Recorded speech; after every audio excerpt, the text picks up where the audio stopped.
స్వచ్ఛమైన నాణ్యమైన గౌదర్పార్ పూజా ఉత్పత్తులు www.gaudarpar.com ద్వారా ఆన్లైన్ లో ఆర్డర్ చేయండి. మీ ఇంటిని దేవాలయంగా మార్చుకోండి.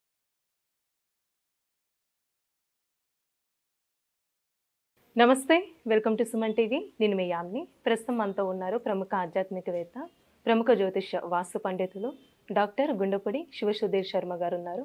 గురుగారితో మాట్లాడి మనకున్న సందేహాల గురించి అడిగి తెలుసుకుందాం. నమస్కారం గురుగారు. శ్రీమాత్రే నమః. శ్రీ గురుభ్యో నమః.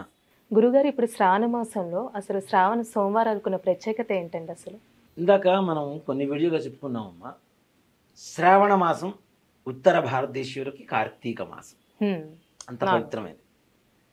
మనం కాశీకి వెళ్తే కార్తీక మాసంలో ఇతర రాష్ట్రాల నుంచి వచ్చేటువంటి భక్తులు ఉంటారు, కానీ శ్రావణ మాసంలో అక్కడ ఉత్తర భారతదేశీయులు ఎక్కువగా ఉంటారు.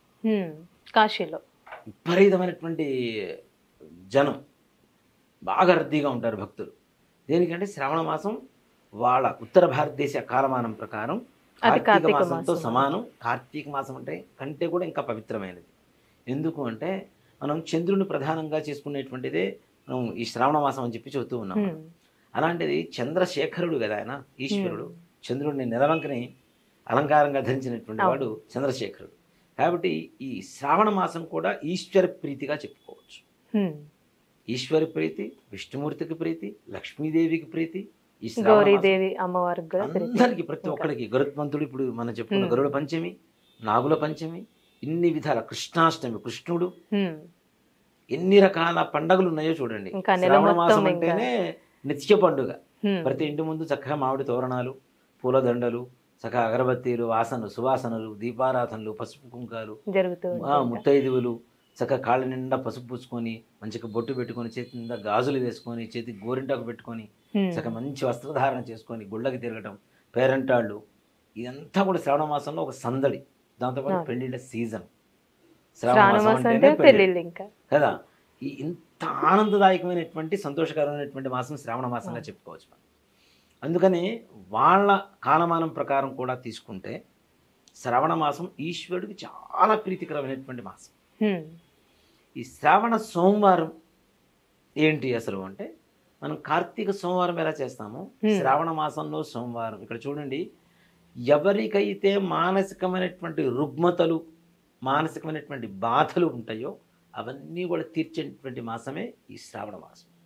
దేనికంటే పౌర్ణమి అంటే శ్రావణ మాసానికి అధిపతి చంద్రుడు, సోమవారానికి అధిపతి చంద్రుడు. ఎవరికైతే మానసికమైనటువంటి ఆందోళన ఉంటుందో అవన్నీ కూడా సమసిపోతాయి ఈ యొక్క శ్రావణ సోమవారాలు పూజ చేసుకుంటే ఈశ్వరుడికి. మనం అంతమంది కూడా చెప్పుకున్నాం, ఈశ్వరుడు ఐశ్వర్యకారకుడు. ఐశ్వర్యాన్ని మనకు ఎవరిస్తారంటే ఈశ్వరుడే. మన లక్ష్మీదేవి అనుకుంటాను, కానీ ఈశ్వరుడే ఇస్తాడు.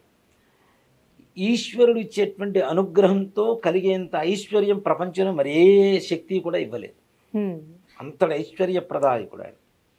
మనం విభూతి పెట్టుకుంటాం. ఇప్పుడంటే చాలామంది విభూతి పెట్టుకోవడం ఏదో ఫ్యాషన్గా అట్లా పెట్టుకుంటున్నారు, కానీ చక్కగా విభూతి 3 నామాలు, రేఖలు, విభూతి రేఖలు, విష్ణుమూర్తి నామాలు, అది విభూతి రేఖలు చక్కగా ఇక్కడ ఈ చేతికి, ముంజేతికి, మొత్తం వెనక వీపుకి, మెడకి, చక్కగా హృదయానికి, ఉదరానికి.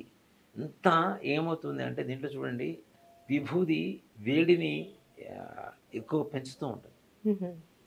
అంటే ఎంతవరకు కావాలో అంతవరకే, మరలా అతి వేడిని ఇవ్వదు అది. విభూతి కూడా ఎంతవరకు వేడి ఇస్తూ శరీరాన్ని సంరక్షించాలో అంత వేడిని మాత్రమే ఇచ్చేటువంటిది. ఆరోగ్యమే మహాభాగ్యం. అసలు ఫస్ట్ ఐశ్వర్యం అదే సరిపోతుంది కదా. మనం శివుడికి దేంతో పూజ చేస్తాం? ఎక్కువగా భస్మంతో చేస్తూ ఉంటాం, ఇంకా మారేడు దళాలతో చేస్తాం. మారేడు ఫలాన్ని శ్రీఫలం అంటారు మనం సంస్కృతంలో. శ్రీ అంటే ఎవరు? లక్ష్మీదేవి కదా. మరి లక్ష్మీదేవికి ప్రీతికరమైనటువంటి నివాసయోగ్యమైనటువంటిదే మారేడు దళం ఈశ్వరుడికి పూజ చేస్తున్నాం. అంటే ఇక్కడ ఐశ్వర్యకారకుడు ఎవరు? ఈశ్వరుడే కదా. అందుకని విభూతి కూడా చూడండి, మనం మారేడు పండు ఉంటుంది కదా, మారేడు పండు లోపల మొత్తం పైన చిన్న హోల్ పెట్టి లోపల గుజ్జు మొత్తం బయటికి తీసేసి దాన్ని ఎండబెడతారు. ఎండబెట్టేసిన తర్వాత మొత్తం లోపల ఉన్నది మొత్తం డొల్ల ఖాళీ అయిపోతుంది. దాంట్లో విభూతి పోస్తారు. ఆవు పేడల్ని పిడకలుగా తయారు చేసి చక్కగా ముద్దలాగా కాల్చి దాన్ని పొడి చేసి, ఆ పొడిని ఆ మారేడు కాయలో పోసేసుకొని దాని మీద ఒక బిరడా పెట్టుకొని రోజు అది తీసి చక్కగా విభూతి పూసుకొని బొట్టు పెట్టుకుంటూ ఉంటారు. ఆటోమేటిక్గా ఎవరికైనా ఐశ్వర్యం వచ్చి తీరాల్సిందే. ఫలమే శ్రీఫలం, అవును. పోస్తున్నదే భస్మం.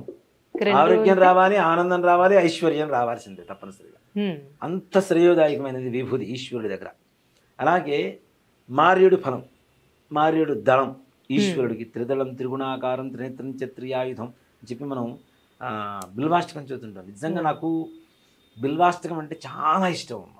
దేనికి అంటే దాంట్లో ప్రతి ఒక్కటి కూడా ఒక బిల్వం శివుడికి సమర్పిస్తే మనం ఎన్ని పాపాలు చేశాము, అన్ని దోషాల నివారణ కలిగి ఈశ్వరుడు ఇచ్చేటువంటి ఐశ్వర్యం ఎంత అనేది బిల్వాష్టకంలో స్పష్టంగా చెప్పబడుతుంది. ఒక బిల్వం ఇస్తే త్రిదళం త్రిగుణాకారం త్రిజన్మ పాప సంహారం, 3 జన్మల నుంచి చేస్తున్నటువంటి పాపం పోతుంది అంటాడు. కోటి కన్యా మహాదానం ఏకబిల్వం శివార్పణం అంటాడు. 1,000,000 మంది కన్యల్ని దానం చేస్తే ఎంత పుణ్యం వస్తుందో ఒక్క శివుడికి ఒక బిల్వం ఇస్తే సరిపోతుంది అంట. దంతికోటి సహస్రేషు అంటే ఎన్ని దంతాలు మన దీంట్లో ఉన్నాయో అన్ని అంటే 32 కోట్ల మందికి అన్నదానం చేస్తే ఎంత ఫలితం వస్తుందో ఒక బిల్వం శివుడికి ఇస్తే వస్తుంది అంటాడు బిల్వాష్టకంలో. 1000 మంది బ్రాహ్మణులకి ఉపనయనం చేస్తే ఎంత పుణ్యం వస్తుందో అంత పుణ్యం ఒక బిల్వం వల్ల వస్తుంది, శివుడికి అర్పిస్తూ వస్తుందని చెప్తాడు. బిల్వాష్టకం ప్రత్యేకత చాలా. అది నిజంగా ఒక్కొక్క పదాన్ని కనుక మనం స్పష్టంగా ఎవరైనా వినగలిగితే ఎంత ఆనందంగా ఉంటుంది అంటే ఆ బిల్వం ఇచ్చేటప్పుడు నిజంగా మనస్ఫూర్తిగా ఇవ్వగలుగుతాం మనం. బిల్వాష్టకం పరిపూర్ణమైనటువంటి అర్థం తెలుసుకుంటే తప్పనిసరిగా ఈశ్వరుడికి ఆ బిల్వాన్ని ఎలా ఇస్తాము అంటే మన ప్రాణం మొత్తం ఆ బిల్వంలోనే పెట్టిస్తున్నామన్నంత ఆనందదాయకంగా ఇస్తాం.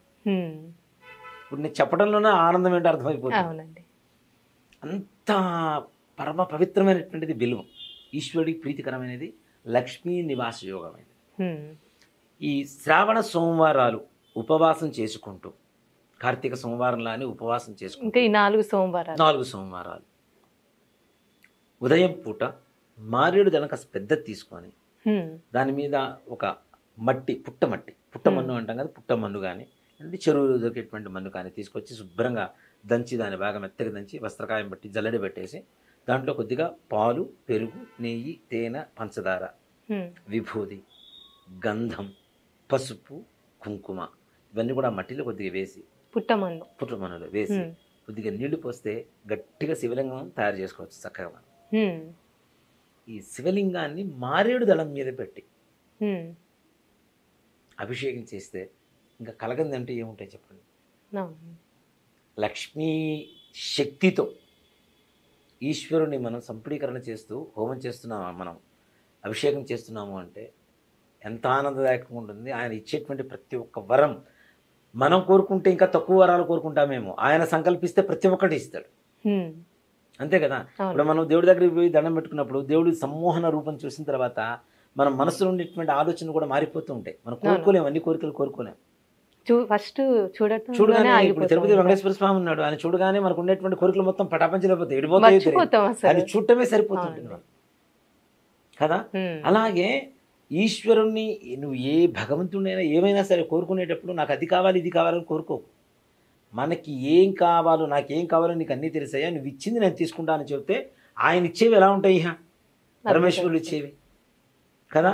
కాబట్టి అలాంటి సంకల్పంతో ఇలాంటి లింగం తయారు చేసుకోండి చక్కగా. అంటే ప్రతి సోమవారం అసలు ప్రతి రోజు కూడా చేసుకోవచ్చు. శ్రావణ మాసం అలాంటిది ప్రతి సోమవారం అయినా సరే, ఈ 4 సోమవారాలైనా సరే మారేడు దళం తెచ్చుకోవడం, పుట్టమన్ను తెచ్చుకోవడం, ఇందాక చెప్పిన పంచామృతాలు, పసుపు, కుంకుమ, గంధం, విభూది వేసి కొద్దిగా నెయ్యి పాలు ఎక్కువగా వేసి చక్కగా దాంట్లో నీళ్లు పోసేసి శివలింగం తయారు చేసుకొని దానికి పాలతో చేయండి, దేనితో చేసుకోండి, ఒట్టి నీళ్లతో అభిషేకం చేసినా చేసుకోవచ్చు. తర్వాత మరి ఆ లింగం అంతా ఏం చేయాలండి? ఈ మారేడు దళాన్ని లింగాన్ని తీసుకుని వెళ్ళి తులసి కోటలో పెట్టుకోవచ్చు. అక్కడ ఉండేది కూడా పుట్టమన్ను, ఇట్లాంటి చెరువు మన్ను ఇట్లాంటివే కదా, మనకి వృద్ధి కలగడానికే కదా. కాబట్టి తీసుకెళ్ళి అక్కడ పెట్టుకోవచ్చు చక్కగా. అలా ప్రతి సోమవారం అభిషేకం చేసుకోవడం, ఈ 4 సోమవారాలు ఉపవాసం చేయటం అనేది ఈశ్వర ప్రీతికరంగా ఉంటుంది. కాబట్టి ఈశ్వరుని మనస్ఫూర్తిగా సంకల్పించుకుని మనం దేనికోసమైతే పూజ చేశామో, అభిషేకం చేశామో, ఆయన బోళాశంకరుడు హరహర మహాదేవ అంటే చాలు, నీళ్ళు వస్తే చాలు, ఆటోమేటిక్గా ఆయన దిగొస్తుంటాడు కైలాసం నుంచి, నువ్వు నా దగ్గర రాలేవురా నేనే వస్తున్నాను. కాబట్టి అలాంటి బోళాశంకరుడికి ఇలా అభిషేకం చేసుకొని చక్కగా అవకాశం ఉంటే రుద్రంతో అభిషేకం చేసుకోండి, లేదు ఓం నమ శివాయ అనేటువంటి మంత్రంతో చేసుకోండి. లేదు ఇంకా మంత్రాలు కొద్దిగా వచ్చు, త్రయంబకం యజామహే సుగంధిం పుష్ట్యవర్ధనం ఉర్వారుకమివ బంధనాన్ మృత్యోర్ముక్షీయమామృత ఆతు అనేటువంటి మంత్రంతో అభిషేకం చేసుకోండి. లేదు నమస్తే అస్తు భగవన్ విశ్వేశ్వరాయ మహాదేవాయ త్రయంబకాయ త్రిపురాంతకాయ త్రిగాగ్నికాలాయ కాలాగ్ని రుద్రాజ నీలకంఠాయ మృత్యుంజయాయ సర్వేశ్వరాజ సదాశివాయ శ్రీమన్మహాదేవాయ నమః అనేటువంటి మంత్రంతో అభిషేకం చేసుకోండి. ఇవేవి రాదు అంటే ఓం నమ శివాయ అనేటువంటి పంచాక్షర అభిషేకం చేసుకొని ఒక మారేడు దళాన్ని సమర్పిస్తే సకలైశ్వర్య ప్రాప్తి కలుగుతుంది. అన్ని రకాల కోరికలు సిద్ధిస్తాయి. చాలా చక్కగా తెలియజేశారండి, మాకు ధన్యవాదాలు. శ్రీమాత్రే నమః. శ్రీ గురుభ్యో నమః. సుమన్ టీవీలో మీ పర్సనల్ అండ్ బిజినెస్ ప్రమోషన్స్ కోసం కింది నెంబర్కి కాంటాక్ట్ చేయండి.